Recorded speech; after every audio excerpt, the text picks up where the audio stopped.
Assalamualaikum warahmatullahi wabarakatuh. Salam guru penggerak, tergerak, bergerak, menggerakkan.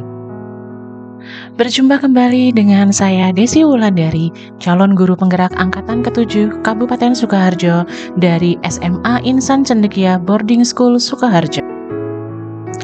Pada kesempatan kali ini, saya akan memaparkan aksi nyata modul 1.4 terkait tentang budaya positif.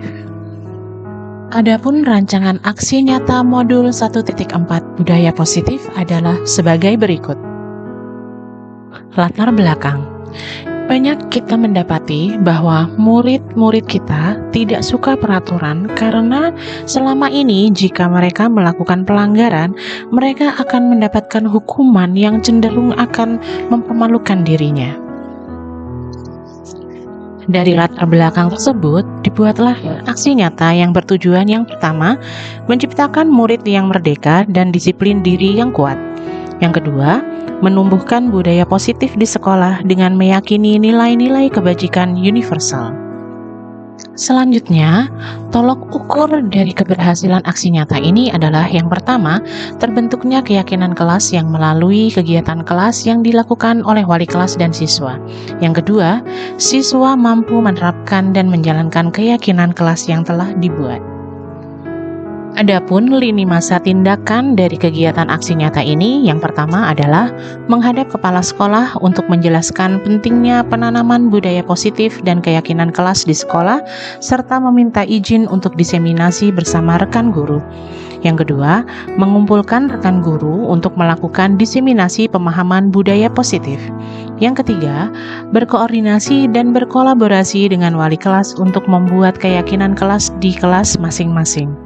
Yang keempat, memantau, merefleksi, dan mengevaluasi keyakinan kelas yang telah dibuat.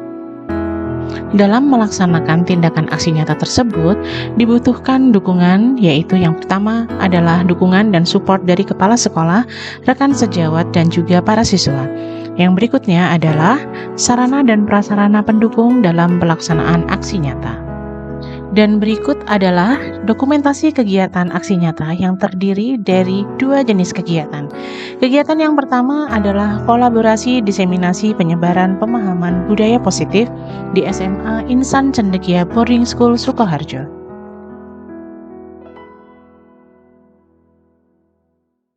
Bismillahirrahmanirrahim.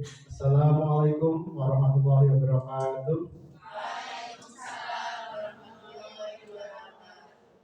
Yang saya hormati Ibu Kepala Sekolah yang Samtai Dawari, yang saya hormati Bapak Ibu guru semuanya SMA Insan Cendekia Al-Mujabbah Sukoharjo.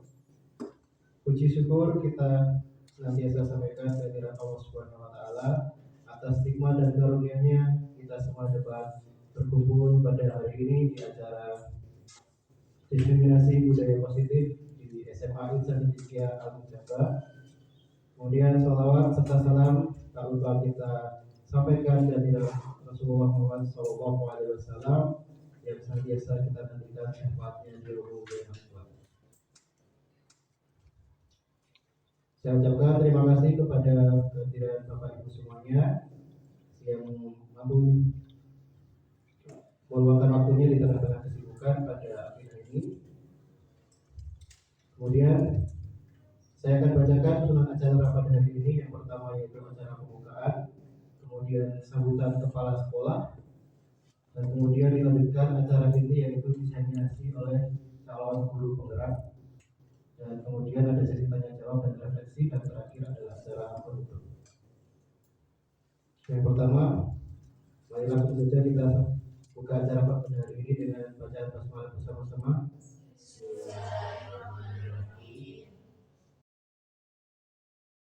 Acara selanjutnya yaitu menyanyikan lagu Indonesia Raya.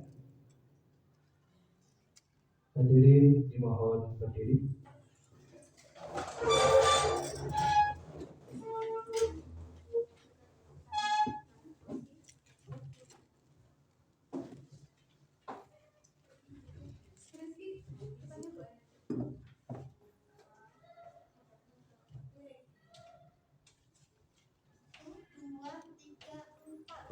Indonesia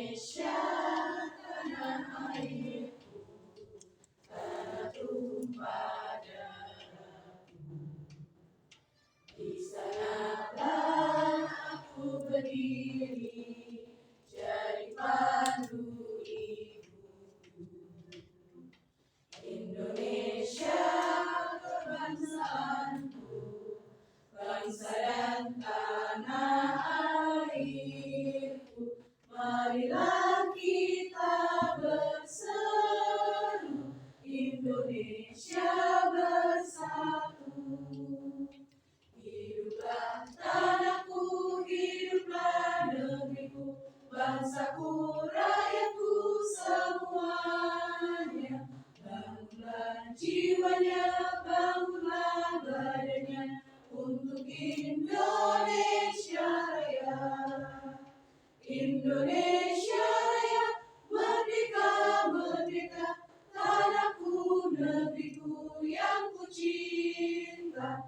Indonesia Raya, merdeka, merdeka, hiduplah Indonesia Raya.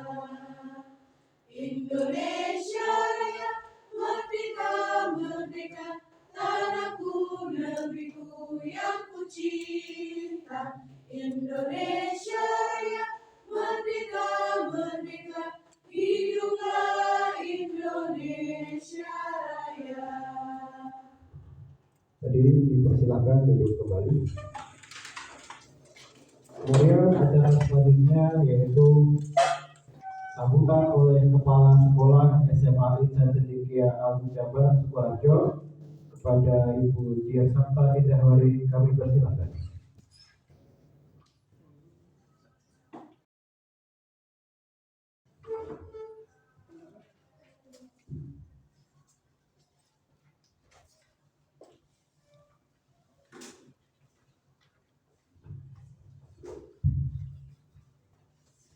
Bismillahirrahmanirrahim. Assalamualaikum warahmatullahi wabarakatuh.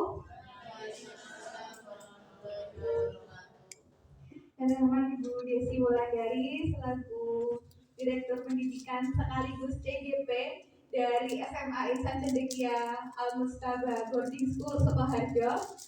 Yang saya hormati pula rekan-rekan CGP yang lain, ada 3, yaitu Ibu Dina, Ibu Siska, dan Ibu Diah Ayu, yang pagi ini kiranya akan memberikan materi diseminasi tentang budaya positif di SMA Insan Cendekia Boarding School Sukoharjo. Yang saya hormati pula dan yang saya banggakan tentunya rekan-rekan guru dari SMA Insan Cendekia Boarding School Sukoharjo. Alhamdulillahirrahmanirrahim, kita panjatkan puji syukur kepada Allah Subhanahu wa Ta'ala karena di pagi hari ini, di hari Sabtu tanggal 28 Januari 2023, kita bisa melaksanakan diseminasi budaya positif yang berlaku di SMA Insan Cendekia Boarding School Sukoharjo. Salawat serta salam juga senantiasa kita haturkan bagi Nabi besar Muhammad Sallallahu Alaihi Wasallam, yang atas kehadirannya lah kita bisa merasakan adanya Islam di hari ini, dan semoga kita bisa mendapatkan syafaatnya di hari akhir nanti. Amin amin ya rabbal alamin. Bapak Ibu yang saya hormati, di pagi hari ini tentunya bukan kesempatan yang biasa ya. Ini adalah pagi yang berbeda karena di pagi hari ini kita mendapatkan kesempatan untuk bisa mengikuti diseminasi budaya positif yang sekiranya pada hari ini akan disampaikan oleh rekan-rekan kita.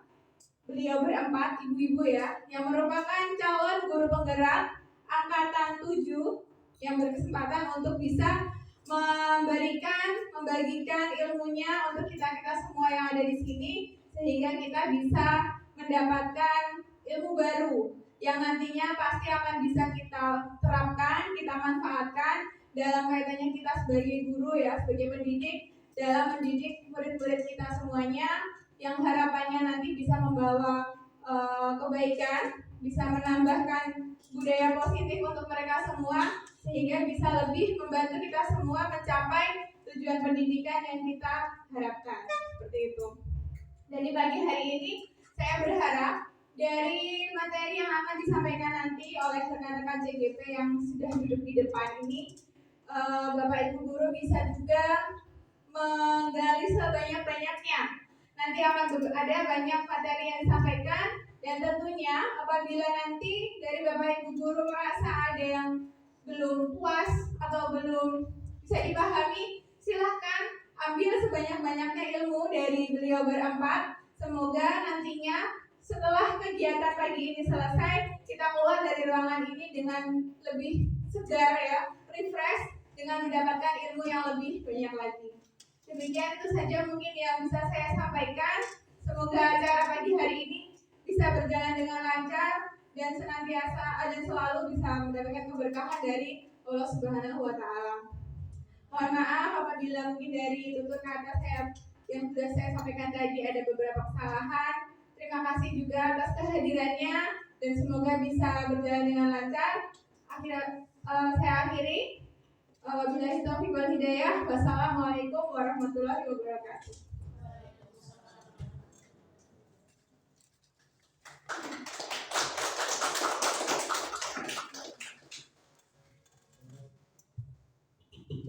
Terima kasih atas sambutan yang telah disampaikan oleh kepala sekolah. Acara selanjutnya itu acara IT, yaitu diseminasi oleh calon guru penggerak. Acara diseminasi ini masing-masing calon guru penggerak akan mendapatkan waktu sebanyak 15 menit. Kemudian sesi tanya jawab dan refleksi akan dilaksanakan di akhir setelah semuanya mendapatkan giliran.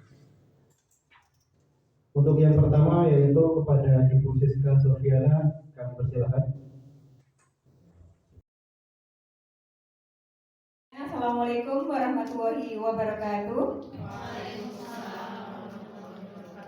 Alhamdulillahirrabbilalamin. Assalatu wassalamu ala asrofil anbiya'i wal mursalin wa ala alihi wa sahbihi ajma'in, amma ba'du. Sebelumnya saya mohon izin berdiri dulu untuk mendahului ya teman-teman, karena saya mendapatkan giliran pertama. Selamat pagi Bapak Ibu guru semua. Pagi. Sebelumnya biar rileks, senyum dulu semua yuk. Bibirnya ditarik ke samping 3 cm sama 3 cm ke kanan, 3 cm ke kiri. Senyum ya. Ketika saya bertanya apa kabar hari ini, mohon dijawab dengan semangat.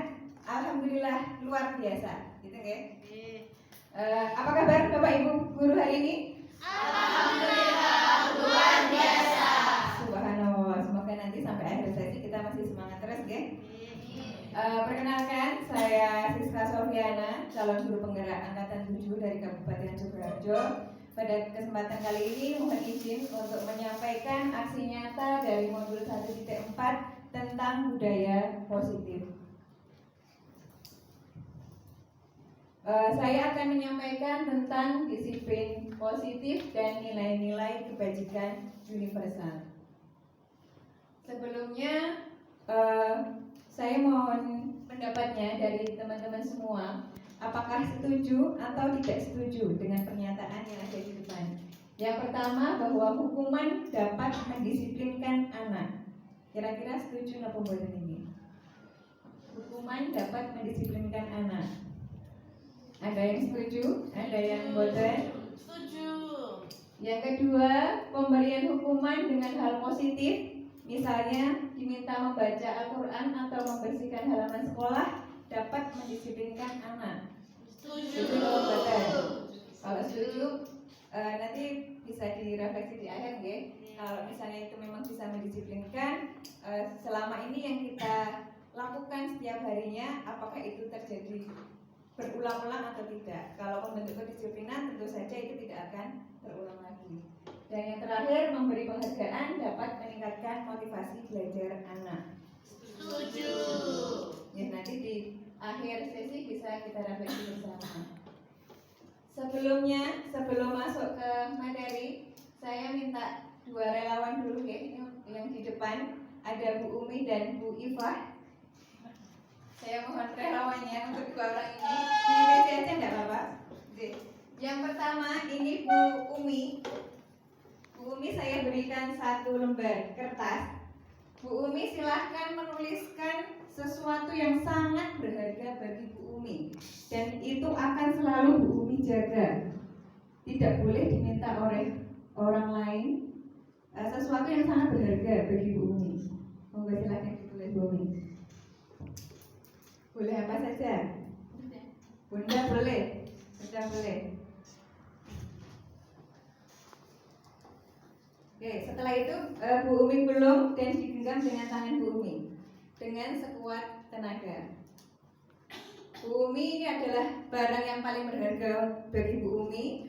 Bu Umi berusaha untuk menjaga barang yang paling berharga tersebut. Kemudian saya minta tolong Bu Iva. Bu Iva boleh melakukan apa saja kepada Bu Umi. Boleh membujuk, merayu, menyuap, mengancam, menghardik, atau menawari uang atau apa saja agar Bu Umi ini mau membuka kepala tangannya, memberikan barang yang paling berharga tersebut kepada Bu Iva. Ini umpamanya Bu Iva punya segala sesuatu, punya apapun yang bisa diberikan kepada Bu Umi. Monggo Bu Iva. Boleh membujuk, merayu, mengancam, menghardik. Ya, Bu Umi ini Bu Iva ya? Ya, Bu Iva, saya Bu Umi. Boleh pinjam sebentar barangnya, nanti tak kembalikan. Enggak apa-apa, nanti aman, saya jaga aman. Nanti habis itu tak kembalikan. Buat apa Bu Iva? Enggak, cuma nonton doang.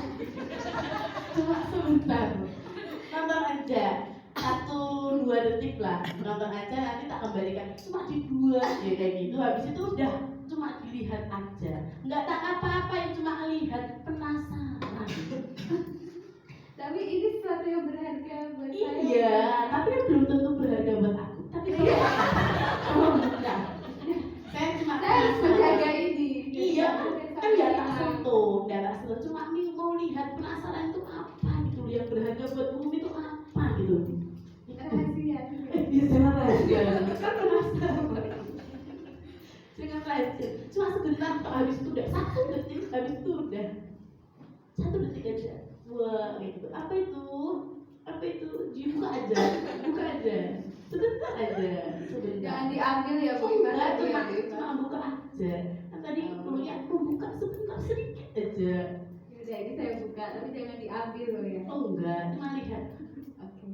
Wah, udah ternyata adalah emas, masya Allah. Iya, berharga sekali. Udah. Apa yang bisa kita ambil dari kegiatan tadi antara Bu Umi dan Bu Iva? Bu Umi punya sesuatu yang sangat berharga untuk dirinya, kemudian Bu Iva mencoba untuk membujuk, merayu Bu Umi agar mau memberikan. Kalau tadi hanya membuka ya, kebetulan Bu Umi terayu oleh Bu Iva. Ini yang mau saya tanyakan, sebenarnya kita bisa nggak sih mengontrol orang lain? Kita bisa nggak mengontrol orang lain? Tidak bisa. Kita tidak bisa mengontrol orang lain. Meskipun tadi Bu Umi sempat membuka tangannya, itu karena Bu Umi mengizinkan dirinya untuk dikontrol. Namun sesungguhnya kita itu tidak bisa mengontrol orang lain. Nah, selama ini kita berada dalam. Ya, terima kasih atas pemaparannya dari Ibu Siska Sofianya. Kemudian pemaparan diseminasi yang kedua yaitu akan disampaikan oleh Ibu Dina Andriani, Sarjana Pendidikan. Kepada Ibu Dina Andriani, kami persilakan.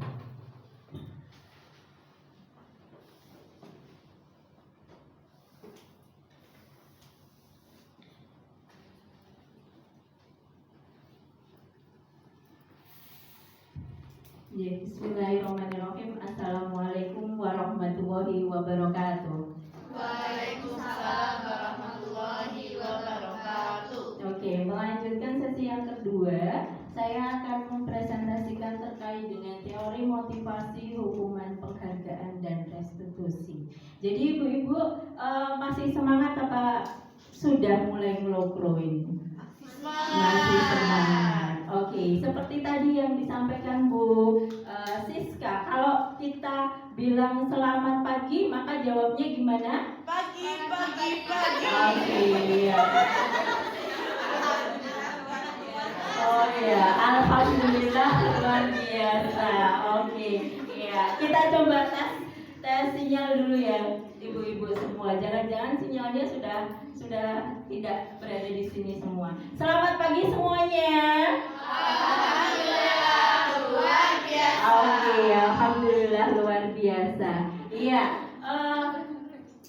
Di tahapan kedua itu yaitu teori motivasi, hukuman, dan penghargaan juga restitusi. Jadi ibu-ibu seperti tadi yang sudah disampaikan oleh Bu Siska, bahwa dalam disiplin positif itu adalah upaya untuk mendidik siswa bisa mengontrol dirinya sendiri, bukan dikontrol dari orang lain, tapi bisa mengontrol dirinya sendiri. Nah, ketika seseorang melakukan sebuah tindakan itu tidak luput dari teori motivasi. Ada 3 teori motivasi perilaku manusia. Yang pertama adalah untuk menghindari ketidaknyamanan atau hukuman. Yang kedua adalah untuk mendapatkan imbalan dari orang lain. Yang ketiga adalah untuk menghargai dirinya sendiri. Seperti yang tertera, menghindari ketidaknyamanan, ya motivasi melakukannya hanya karena tidak ingin ketidaknyamanan itu muncul dalam dirinya. Takut ada hukuman, itu adalah teori motivasi yang pertama. Motivasi yang kedua adalah untuk mendapatkan imbalan. Pengen dikasih jempol oleh gurunya, pengen disenyumin manis oleh Pak Agus, oleh Bu Iva, oleh Bu Fat dan sebagainya. Itu untuk mendapatkan imbalan. Dan yang terakhir adalah untuk menghargai dirinya sendiri. Sekarang kita refleksi terhadap diri kita atau refleksi ke anak-anak. Anak-anak itu kalau sholat, datang dari kelasnya mau ke masjid, itu kira-kira motivasinya pakai motivasi yang mana? Sudahkah di motivasi ketiga ibu-ibu? Atau masih motivasi pertama? Nggak mau ditulis absen oleh Bu Iva, nggak mau diuber-uber oleh Bu Fat, nggak mau disenyumin kecut oleh Bu Rizky dan Bu Tika. Atau pengen dianggap rajin, pengen dianggap anak solehah dan sebagainya. Kira-kira motivasi yang keberapa? Karena kalau sudah muncul motivasi yang ketiga, tidak ada momen kita harus naik ke lantai 3, muter dari satu kelas ke kelas yang lain. Tidak ada kita harus WA ke ustadzah ini minta tolong anak-anak dibawa ke musola lagi. Seperti itu. Kita juga harus merefleksi diri kita. Sudahkah kita ada di tahapan motivasi perilaku yang ketiga? Karena motivasi perilaku pertama dan kedua itu bersifat ekstrinsik. Itu tidak bisa dalam jangka waktu yang lama, hanya sebentar. Kalau mau berperilaku seperti itu lagi harus distimulus ke sesuatu yang sama seperti itu. Maka masih ada kita buka kelas, kemudian minta ayo anak ke masjid dan sebagainya, karena motivasinya masih bersifat ekstrinsik. Sedangkan ketika motivasinya sudah internal, di luar, tahu pakai jilbab harus seberapa, tahu kaos kaki penting, tahu sholat itu untuk nilai dirinya sendiri, maka tanpa kita lihat, tanpa kita oyak-oyak, dia akan sudah mempunyai motivasi seperti itu, gitu ya. Nah, merdeka menurut Ki Hajar Dewantara itu nggak hanya terlepas dari perintah, tapi bagaimana bisa memerintah diri sendiri, bagaimana siswa atau kita bisa mengontrol dirinya sendiri. Seperti tadi yang dicobakan antara Bu Ifah dan Bu Umi, ya, dimana Bu Umi bisa mengontrol dirinya sendiri untuk tetap memegang itu atau memberikannya kepada Bu Ifah. Nah, teman-teman, ketika kita mempunyai motivasi untuk melakukan sesuatu, itu kalau seumpamanya yang kita lakukan ternyata adalah sebuah pelanggaran, itu yang paling sering kita lakukan adalah dengan memberikan hukuman atau konsekuensi. Yang akan kita bahas berikutnya adalah kita akan menuju tidak hanya menghukum dan memberi konsekuensi, tapi juga memberikan restitusi. Seperti itu. Kira-kira ada bayangan nggak? Sebenarnya beda atau tidak antara hukuman dan konsekuensi? Menurut Bu Utari, ada perbedaan antara hukuman dan konsekuensi? Ada. Hukuman itu apa, Bu? Hukuman itu yang didapatkan. Yang didapatkan. Iya. Kalau konsekuensi? Kalau hukuman itu di saat itu, seketika. Seketika pada Iya. saat itu. Kalau Kalau konsekuensi konsekuensi? mungkin bisa bertahan lebih lama. Bertahan lebih lama. Kepada Ibu Dina atas pemaparan visi misinya. Nah, acara selanjutnya itu acara yang kita tunggu juga, yaitu acara games atau ice breaking Oh, USB. yang akan dipimpin oleh Ibu Dina juga. Oke, ya. Oke, teman-teman semuanya, teman-teman CGP bisa bantu ya. Monggo ikut bergabung dengan teman-teman yang lainnya. Bapak Ibu silakan berdiri semuanya. Oke, saya akan memberikan beberapa instruksi. Kalau depan, saya bilang depan, maka Ibu harus menghadap ke depan. Sini ya. Kalau saya bilang silahkan untuk bisa berada di posisi yang tidak terhalangi untuk bisa ya ke segala arah. Belakang maka harus ke belakang. Kalau ke kanan hadap ke sana, kalau ke kiri hadap ke sana. Paham dulu? Kita coba. Saya akan menginstruksikan langsung 3 pola. Contoh. Kanan, belakang, kanan. Kanan, belakang, kanan. Oke, kanan lagi. Itu depan, Ibu. Ya, oke. Kita ulangin. Oke, belakang, depan, kanan. Belakang, depan, kanan. Pinter. Lanjut. Kanan, kiri, depan. Kiri, depan.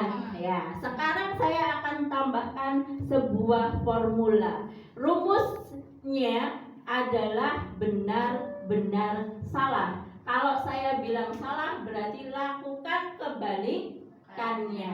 Kalau tadi saya bilang depan, depan, belakang, maka harus jadi depan, depan, depan. Pintar. Jadi yang terakhir salah harus kebalikannya. Kita coba. Oke, iya. Kanan, belakang, depan. Betul-betul salah. Tetap rumusnya betul-betul salah.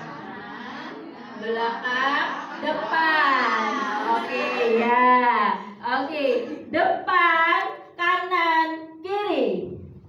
Depan, kanan, kiri. Oke, rumus berikutnya. Betul, salah, salah. Oke, betul, salah, salah. Belakang, kanan, depan. Belakang, kiri, belakang, kiri, belakang. Ya, kita ulangin lagi. Rumusnya masih sama ya, betul, salah, salah. Oke, depan, kanan, kiri. Kiri, salah, salah Ibu. Oke, salah, salah ya, betul, salah, salah. Lanjut lagi, betul, salah, betul. Oke, betul, salah, betul. Belakang, depan, kanan.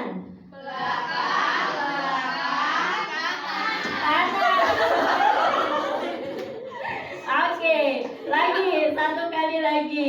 Belakang, depan, kiri. Kiri. Oke, terima kasih. Fokusnya masih belum. Oke ya, terima kasih. Kita lanjutkan Bu Desi Wulandari.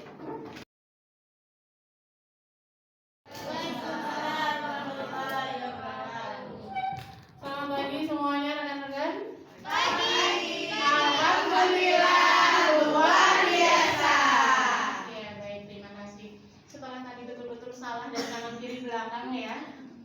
Sebelumnya saya akan melanjutkan topik dari budaya positif yaitu keyakinan kelas dan kebutuhan dasar manusia. Tapi saya ingin tahu dari pemaparan dua rekan CGP saya tadi di benak Bapak Ibu semuanya ada yang terguncang atau mengalami dilematis nggak mendengar materi yang didengar pada pagi hari ini? Mungkin terutama tim tatip ada yang langsung merasa bisa aja aku betul-betul salah atau betul salah ini, merasa nggak? Ibu Madila tim tatip kah? Bukan. Siapa ya? Oh mungkin kesiswaan Ibu Iva. Ada yang bergejolak nggak di dalam hati? Terus sebenarnya selama ini saya itu benar nggak gitu loh? Gimana Bu? Jadi selama ini kan kita sudah mengacu pada aturan. Sedangkan aturan itu banyak juga yang ada hukuman. Sedangkan kita mengatur anak itu kalau tanpa hukuman itu kok kayak susah. Apalagi anak zaman sekarang kita negosiasi anak zaman sekarang itu kreativitasnya lebih tinggi. Sehingga nanti negosiasi kita antara ini nanti jadi beneran apa malah makin jadi kayak gitu. Sehingga kayaknya ya itu hukuman masih kayaknya masih bisa, tapi juga kasihan. Nah itu dilematisnya di situ. Oke. Jadi emang dilematis, betul sekali ya. Jadi tadi dipaparkan ternyata yang mampu mengontrol itu diri kita sendiri. Kita guru tuh nggak bisa mengontrol anak. Anak tuh mau menataati peraturan itu sebenarnya kemauan anak sendiri gitu ya. Ternyata hukuman itu malah membuat anak tuh mengulangi lagi. Terus bilang tadi ada Bu Dina harus apresiasi, penghargaan ternyata itu juga hukuman. Terus bingung ya kan? Terus mau gimana sih langkahnya?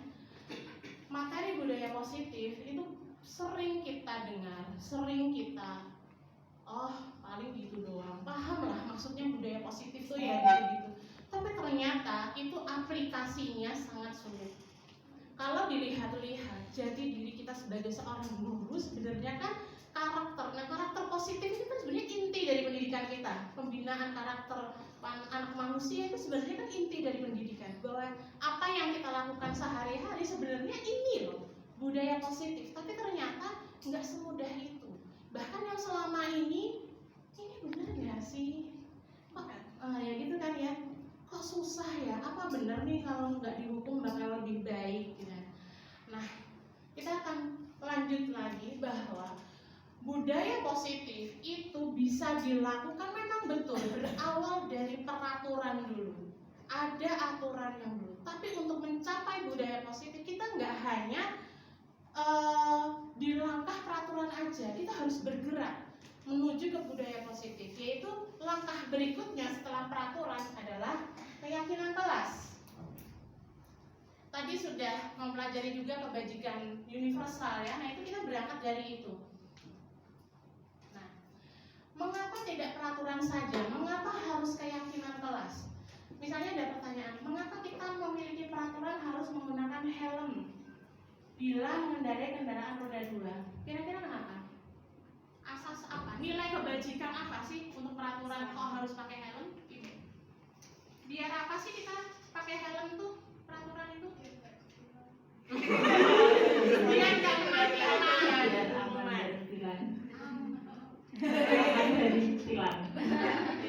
kebajikannya? Nilai kebajikannya keselamatan, gitu ya. Kemudian mengapa kita memiliki peraturan 3M waktu kita pandemi kita harus pakai masker, mencuci tangan dan sebagainya? Kenapa? Alasan nilai kebajikannya apa? Kesehatan. Mengapa kita memiliki peraturan harus datang tepat waktu pada saat mengikuti pelatihan?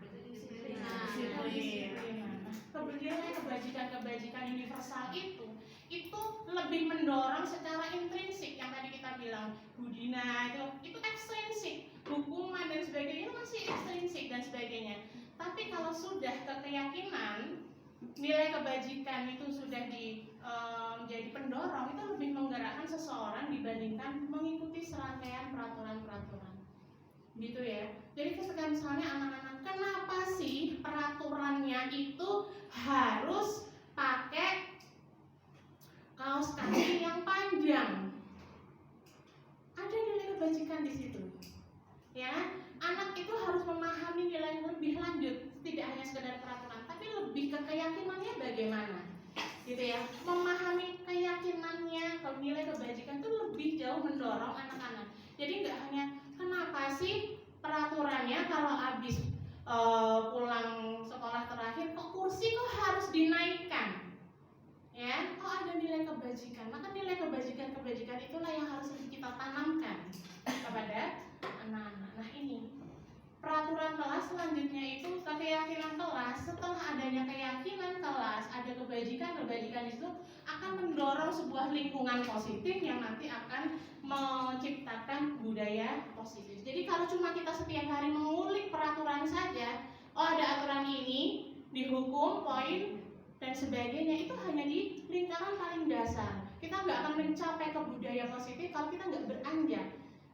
Ya seperti itu. Kita lanjut. Nah ini, yang mana yang merupakan keyakinan kelas? Ada yang sebelah kiri dan yang sebelah kanan. Yang sebelah kiri datang tepat waktu, menjaga kebersihan, aktif dalam pembelajaran. Sedangkan yang kanan, kami guru dan murid saling menyayangi. Kami murid yang semangat belajar. Kami murid yang peduli dengan teman-teman. Kira-kira yang kiri atau yang kanan yang merupakan keyakinan kelas? Kanan. Kenapa? Karena ada nilai-nilai kebajikan universal yang masuk di situ, gitu ya. Oke, berarti ini ya. Keyakinan kelas itu berbeda dengan peraturan kelas. Karena cirinya keyakinan itu lebih abstrak daripada peraturan kelas yang rinci. Keyakinan itu pernyataan universal. Keyakinan kelas itu kalimat positif. Jadi akan mendorong, memotivasi. Jadi bukan kayak misalnya bukan tulisan dilarang merokok, tapi kalimatnya begini. Kami murid dan guru berkomitmen, berkeyakinan untuk menjaga kesehatan. Nanti dia akan mengcover, nggak cuma dilarang merokok, gitu ya. Dia akan pakai masker kalau batuk, dia akan makan makanan bergizi, dia akan nggak makan es ketika dia tahu sedang radang, karena nilai kebajikan dan keyakinan itu yang dia pegang. Dan keyakinan kelas itu tidak terlalu banyak sehingga mudah diingat dan dipahami. Kita akan lanjut. Nah ini untuk sekedar latihan. Coba kita akan akan tentukan. Misalnya ada peraturan selalu kembalikan buku ke tempatnya. Kira-kira keyakinan kelasnya apa?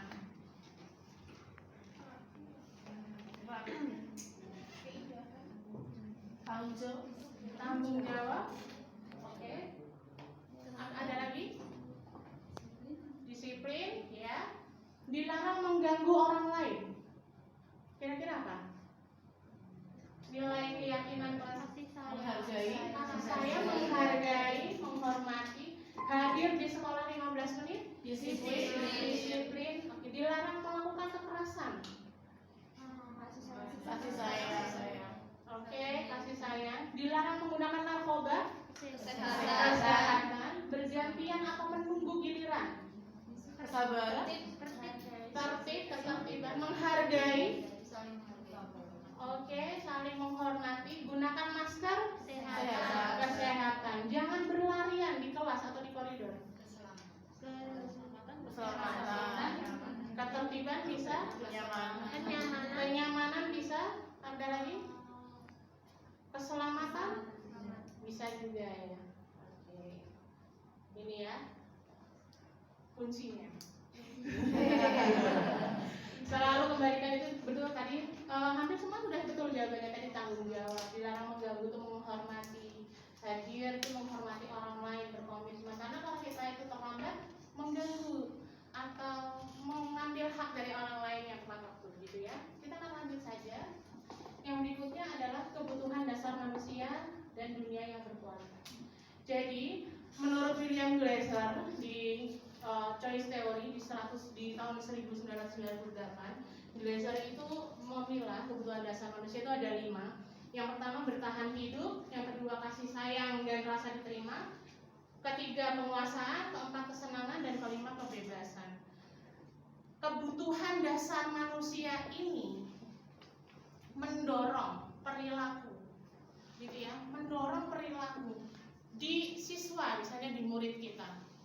Misalnya dia lapor bilang, Bu Tika, aku tadi mandi pakai air amanah, air galon. Ada kan ya? Pernah nggak dengar anak SMA putri lapor mandi pakai air galon? Kira-kira perilaku itu terdorong karena kebutuhan dasar yang mana? Bertahan hidup. Kebutuhan bertahan hidup itu kebutuhan dasar manusia. Tempat tinggal, air, makanan, mandi, kebutuhan fisiologis. Dia sekolah mau mandi airnya mati, ya, di asrama nih, ya kan? Padahal kalau telat nanti dihukum. Pakai galon lah, pakai galon kita hukum lagi. Nah, gitu ya, tumpuk undung. Jadi kebutuhan dasar manusia itu mendorong perilaku, dan kita sebagai guru itu harus paham ini itu. Jadi tidak hanya sekadar ini anak kok gini, kita harus paham dorongan apa, kebutuhan dasar apa sih yang mendorong dia berperilaku seperti itu. Kita ngajar anak-anak tidur, ada kebutuhan dasar yang mendorong dia berperilaku itu. Kalau kita memahami kebutuhan dasar itu, kita akan tepat memberikan treatment kepada anak, gitu ya. Kamu tidur tuh, ya udah tidur sekalian kasih kasur, kamu enggak, gitu ya. Apakah karena kita membosankan, kurang, ataukah dia punya masalah di keluarga, gitu ya? Atau dia itu punya kesenangan yang lainnya, ataukah dia ingin diakui, gitu ya? Ingin diakui penguasaan, dia udah ngerjain tapi nggak kita suruh maju, kita ngurusin anak yang di depan terus. Nah, makanya ketika kita guru bisa memahami kebutuhan dasar murid, kita akan tahu caranya gimana sih. Nah, itu nanti akan nyambung ke bahasan berikutnya, gitu ya. Ya, kita akan lanjut. Terakhir ini, kira-kira kalau kalimat anak tuh ngomong kayak gini, kira-kira kebutuhan dasar apa sih yang dia butuhkan? Kalimat, aku senang main kejar-kejaran dengan ibu guru, seru. Kalau di pelajaran saya udah sih ngobrol aja, ngobrol nggak usah pelajaran, seneng soalnya. Kira-kira kebutuhan dasar apa? Kalau yang ini refreshing, senang, dia pengen bersenang-senang, gitu ya. Aku hebat kan, bisa bikin bu guru kejar aku hebat kan, bisa bikin Bu Edah marah, ya kan? Berarti kebutuhan dasar apa? Penguasaan, dia pengen diakui, gitu ya. Kalau dia kebutuhan dasarnya itu dia pengen diakui, kok kita remehkan, dia makin jadi, gitu ya. Ketika misalnya anak tuh bikin petisi, dia pengen diakui, dia pengen dihargai, kok kita represi, langsung dikeluarin atau langsung diskorsin, dia kan bukannya makin baik, malah makin aku bosen pelajaran fisika terus di dalam kelas. Apa ini? Kebebasan, iya. Mungkin dia senangnya mewarnai seni dan sebagainya. Lahir, ibu kejar aku karena ibu sayang aku. Rasa kasih sayang. Ini apa? Ibu kejar aku karena ibu guru sayang. Iya, kasih sayang. Anak-anak itu walaupun sudah dewasa itu perlu banget. Jadi kita kalau misalnya, Bu, jamku hilang, terus ditanggapin, makanya kamu tanggung jawab dong sama barang sendiri. Dia butuh kebutuhan dasar, yaitu kasih sayang. Oh, Masya Allah, itu jam kesayangan kamu, Pak. Kamu pasti sedih. Coba kamu cari, besok lagi lebih tanggung jawab. Kan beda, ada rasa sayang yang terpenuhi. Begitu ya. Mungkin itu saja yang bisa saya sampaikan kepada Bapak Ibu seluruhnya. Kita akan lanjutkan di selanjutnya oleh CGP yang lainnya. Terima kasih, mohon maaf jika ada kesalahan. Tetap semangat. Assalamualaikum warahmatullahi wabarakatuh. Waalaikumsalam.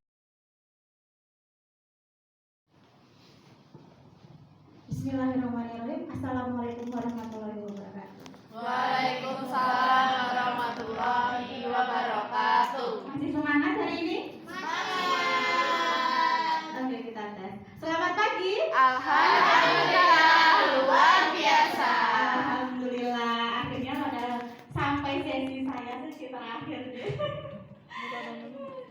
Di sini saya akan melanjutkan materi yang tadi luar biasa sudah disampaikan oleh ibu-ibu guru yang lebih senior dari saya. Sungguh luar biasa sekali materinya, Gimana tadi mendapatkan materi dari ibu guru kita atau teman kita? Senang? Senang. Iya, oke. Alhamdulillah. Di sini saya melanjutkan, tadi sudah belajar apa saja? Ilusi kontrol. Ya, disiplin positif. Ilusi kontrol tadi termasuk apa? Nilai-nilai kebaikan, motivasi, ada hukuman, penghargaan, konsekuensi, Budaya ya budaya positif semuanya. Keyakinan kelas, restitusi, kebutuhan dasar manusia. Nah, sekarang saya akan menyampaikan terkait dengan posisi kontrol seorang guru.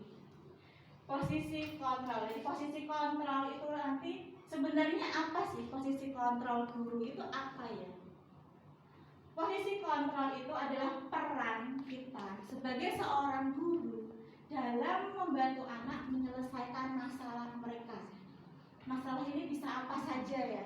Mungkin dia ngantuk di kelas, mungkin dia tidak memperhatikan gurunya, atau apa saja lah. Nah, posisi kontrol ini ada 5. Jadi ada 5 peran guru. Apa saja? Yang pertama, sebagai penghukum. Ini sering kali yang kita lakukan itu saja. Atau mungkin ada yang tidak pernah melakukannya. Luar biasa sekali kalau tidak pernah melakukannya.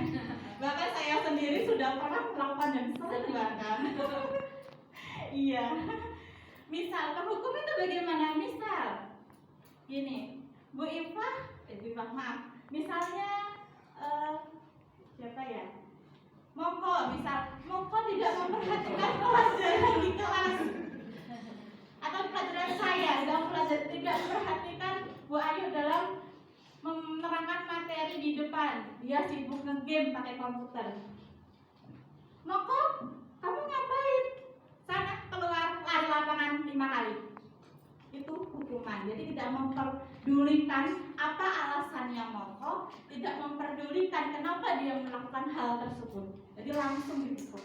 Itu penghukum. Yang kedua, pembuat rasa bersalah. Misal anak asuh ibu Agatha, misal dia nggak pernah guru asuh,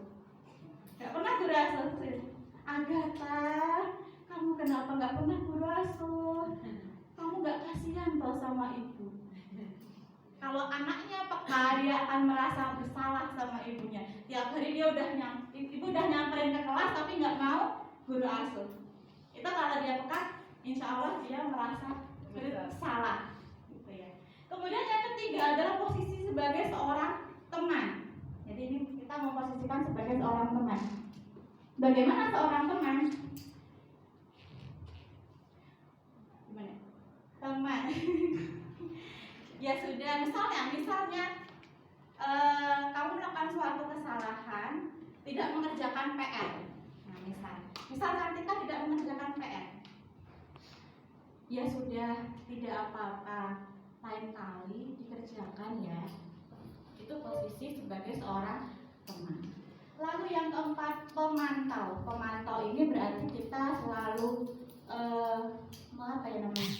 mendampingi anak-anak kita, melihat apa saja, memantau, melihat, mencari tahu sebenarnya anak kita ini kenapa dan bagaimana. Setelah itu kita tanya, apakah yang kamu lakukan ini sudah benar?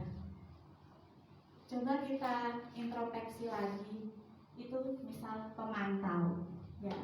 Kemudian yang terakhir adalah posisi manajer. Posisi manajer ini kita sebagai seorang guru itu harus bisa membimbing anak dan juga memimpin anak. Memimpin anak bagaimana? Kira-kira ya, bagaimana kamu perbaiki hal yang sudah kamu buat ini menjadi lebih baik. Misalnya seperti itu. Itu posisi manajer. Kalau kita lihat dari kelima tadi, kira-kira bagian peran mana atau posisi kontrol mana yang paling baik atau lebih baik? Posisi yang mana? Manajer, iya. Manajer itu adalah posisi yang tertinggi, yang paling bagus. Setelah itu pemantau, lalu teman, selanjutnya membuat rasa bersalah, dan yang terakhir adalah sebagai seorang penghukum. Itu ya, itu yang ilmu yang sudah kita dapatkan. Ya. Tadi contohnya sudah ada.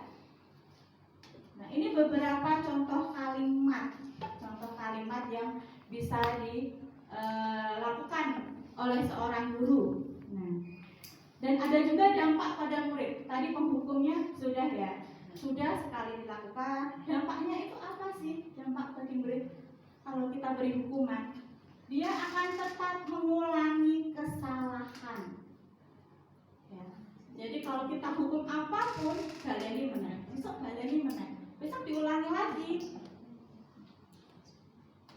Hari ini dia tidak memperhatikan main game, dimarahin, dihukum.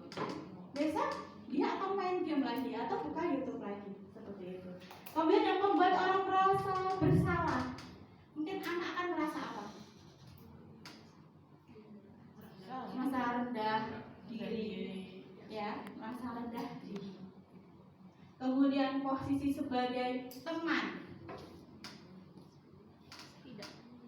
tergantung dengan gurunya.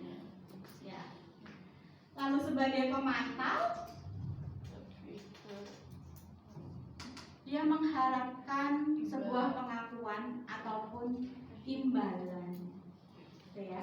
Dan yang terakhir, kalau sebagai manajer, anak akan merasa sadar dengan apa yang sudah dia lakukan itu bahwa itu salah dan dia berusaha untuk memperbaiki dirinya. Nah, ini PR kita sebagai seorang guru itu adalah ini sebagai seorang manajer. Nah, ini ada beberapa pernyataan. Saya minta tolong untuk dibantu menjawab. Ini termasuk peran yang apa? Posisi kontrol yang mana? Tadi ada 5: mendukung, membuat rasa bersalah, teman, memantau, dan manajer. Oke. Yang pertama, saya kecewa sekali dengan kamu. Membuat rasa bersalah. Oke. Atas pemaparan diseminasi yang telah disampaikan oleh para calon guru juga. Kemudian ada sesi pertanyaan. Kita akan buka satu penanya dari Bapak Ibu. Monggo kalau mau ada yang bertanya. Ya, silakan, Bu.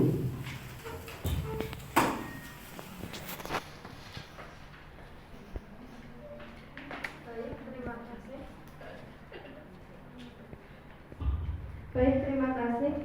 Di sini saya akan bertanya terkait bagaimana budaya positif itu bisa berjalan secara kontinu terus-menerus di SMA kita ini, di SMA Insan Cendekia. Terima kasih.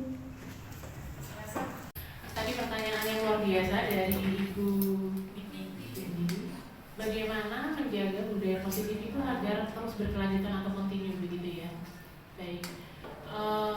Ada beberapa cara atau metode strategi yang bisa sekolah lakukan untuk terus menjaga budaya positif yang sudah ada gitu ya di sekolah. Salah satunya adalah memaksimalkan peran dari seluruh stakeholder gitu ya, bahwa budaya positif itu tidak hanya diundang oleh Bapak Ibu guru saja sebagai ujung tombak di pembelajaran gitu ya, tapi juga di semua stakeholder peran itu harus dimainkan sesuai dengan perannya, mulai dari yayasan, manajemen, pimpinan, kemudian Bapak Ibu guru, terutama anak-anak dan juga masyarakat sekitar, yaitu orang tua wali murid, bahwa orang tua wali murid, yayasan, bahkan sampai support system gitu ya, dari mulai security, bahkan catering, orang konsumsi di dapur, sarpra, perawatan, itu harus sesuai dengan perannya gitu ya. Misalnya budaya positif saling menghormati, yaitu dengan mengucapkan salam. Jadi ya seluruhnya, nggak hanya murid yang harus salam kepada Bapak Ibu guru, tapi seluruhnya. Yayasan kalau ketemu guru-gurunya harus menegur salam. Kemudian front office, TU, bahkan dapur menyajikan makanan itu juga harus salam, menyapa dan sebagainya. Jadi salah satu caranya yaitu memaksimalkan seluruh peran stakeholder di sekolah. Itu mungkin bisa dicontohkan teman saya yang lain. Ya, terima kasih Ibu. Jadi yang namanya sesuatu hal yang baru itu memang sangat berat ya. Kayak kita mau move on itu kan sesuatu yang berat, sesuatu yang sudah menjadi habit, kebiasaan itu sudah menjadi sudah menjadi sesuatu yang mengenakkan di kita. Biasa tidur siang, nggak tidur siang pusing. Biasa makan sehari 4 kali, nggak makan sehari 4 kali, nggak kuat seperti itu. Nah, cara untuk kita bisa membiasakan berubah dari sesuatu yang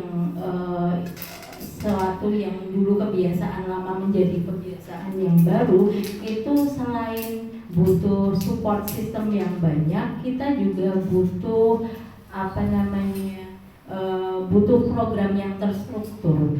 Jadi seperti kalau kita bergerak sendiri itu berat sekali Ibu. Iya kan, kita merasakan kalau umpamanya kita bergerak sendiri terkait dengan kaos kaki itu berat sekali, tapi kalau semuanya itu bergerak bersama dengan terstruktur itu tidak akan berat.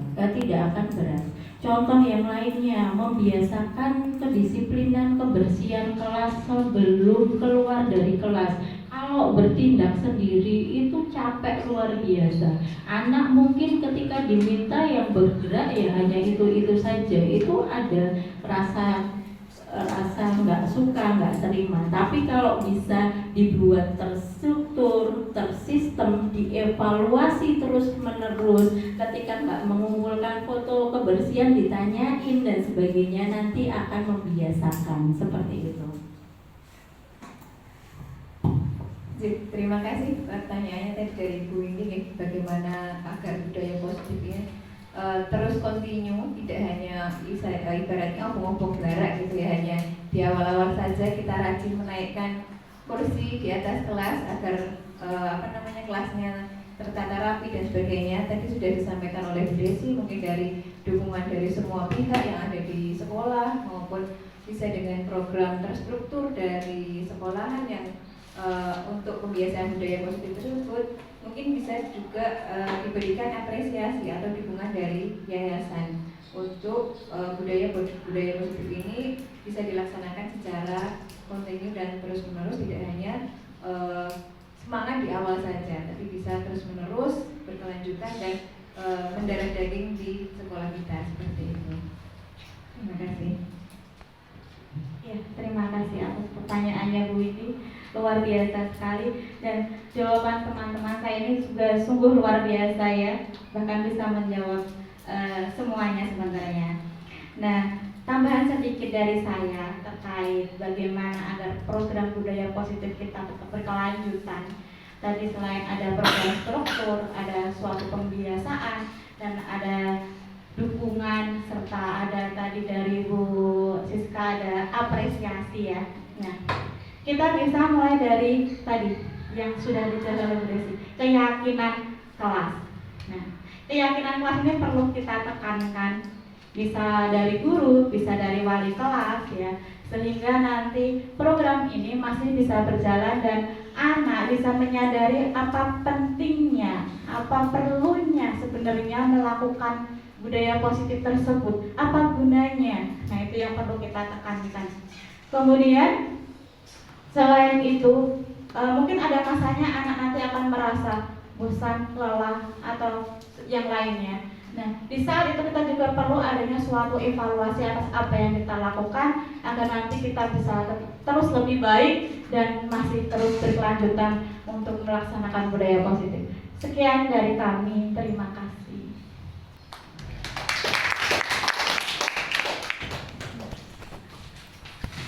Baiklah. Demikian pemaparan diseminasi budaya positif di SMA Cacat 3 Jawa Sidoarjo. Sebelum penutupan, saya minta untuk satu peserta untuk memberikan refleksi dari kegiatan kita hari ini yang akan dibantu oleh Ibu Dina. Ya, ada refleksi jadi Bu sesi sebelum penutupan. Bu Diah Ayu pilih satu orang Bu, siapa yang mau dipilih? Bu Rizky. Bu Rizky. Bu Siska pilih satu orang, siapa Bu Siska? Bu Fia. Saya pilih satu orang, Bu Tea ya, Bu Tea. Bu Desi pilih satu, Bu Arifia. Bu Arifia. Oh, Bu Arifia sudah Bu Siska. Bu Madila. Bu Madila, monggo Bu Madila maju ke sini bareng sama Bu Tea, kemudian Bu Utari sama Bu siapa? Bu Rizky sama Bu Rizky.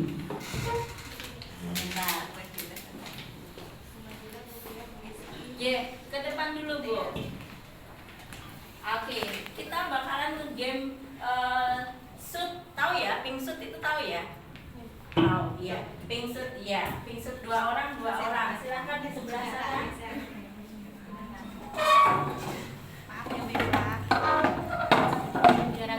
Sebentar Bu, saya kasih tahu dulu. Nah, pink shootnya nggak hanya pink shoot saja. Setiap jari Anda itu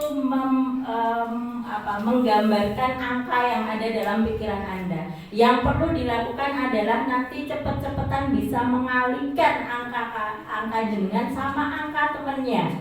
Yang cepat bisa menjawab dia menang, maka nggak perlu kasih refleksi. Yang perlu mengasihkan refleksi nanti yang kalah. Saya contohkan sama Bu Diah Ayu ya. Siap ya Bu Diah, Bu Ayu ya.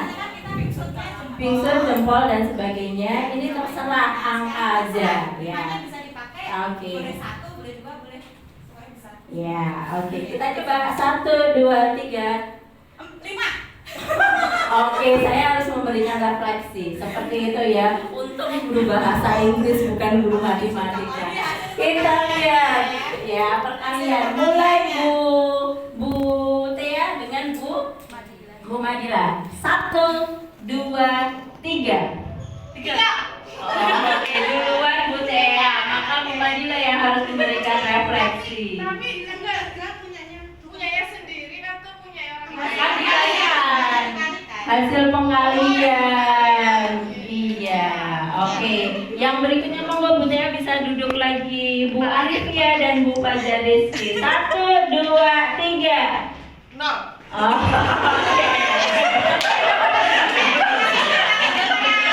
Oke, benar ya. Ibu. 1, 2, 3. 4. Oke, Bu Arifia dulu katakan. Silakan. Untuk pertanyaan pematik Bu, menurut jenengan dari apa yang sudah kita utarakan tadi dari seluruh CGP, apa yang menarik perhatian jenengan, apa yang baru dan apa yang akan dilakukan ke depannya? Terima kasih. Dari saya yang paling menarik adalah hukuman atau konsekuensi. Hukuman atau konsekuensi. Iya. Oke. Biasa menghukum atau biasa memberikan konsekuensi? Pengalaman saya sejauh ini selalu menghukum. Misalnya kalau anak itu nggak pakai seragam, sekojam 10 kali gitu. Seperti itu. Padahal dari materi yang diberikan oleh Bu Siska, anak itu tidak bisa kita kontrol. Kalau kita selalu memberikan hukuman, maka anak itu lama-lama juga jadi sebel mungkin sama saya. Dia tidak tahu konsekuensinya. Jadi dia itu semakin menjadi semakin melanggar. Padahal kita seharusnya memberitahu, ini loh kalau kamu melanggar ini, kamu akan mendapatkan seperti ini. Jadi dia tidak kedepannya apa yang akan dilakukan? Memberikan pengertian atas hukuman atas kesalahan yang dilakukan anak itu. Oke, ya. Monggo Bu Fajar Rizky. Ya, kalau menurut saya yang paling menarik itu tentang guru sebagai manajerial. Oke. Jadi selama ini itu ternyata saya belum sampai ke situ. Masih di tahapan apa? Ya, masih di tahap teman sih. Oh, teman. Kedepannya gimana? Kedepannya saya akan menjadi guru manajerial. Karena anak-anak saya itu membutuhkan Oke, J. Oke, sesi refleksi saya tutup Bapak, saya kembalikan lagi ke Pak Agung. Baik. Demikian sesi demi sesi yang telah kita lalui bersama. Sampailah kita pada sesi terakhir, yaitu sesi penutup. Demikian acara diseminasi budaya positif di SMA Insan Cendekia Al-Jabar Sukoharjo. Semoga materi yang disampaikan dapat bermanfaat bagi kita semua, dan kami mohon maaf apabila terdapat kata-kata yang kurang berkenan di Bapak Ibu semuanya. Billahi taufiq wal hidayah. Wassalamualaikum warahmatullahi wabarakatuh. Demikian kegiatan diseminasi budaya positif di SMA Insan Cendekia Boarding School Sukoharjo. Selanjutnya, kegiatan aksi nyata yang kedua adalah penerapan pemahaman pada siswa dengan pembuatan keyakinan kelas. Berikut dokumentasinya.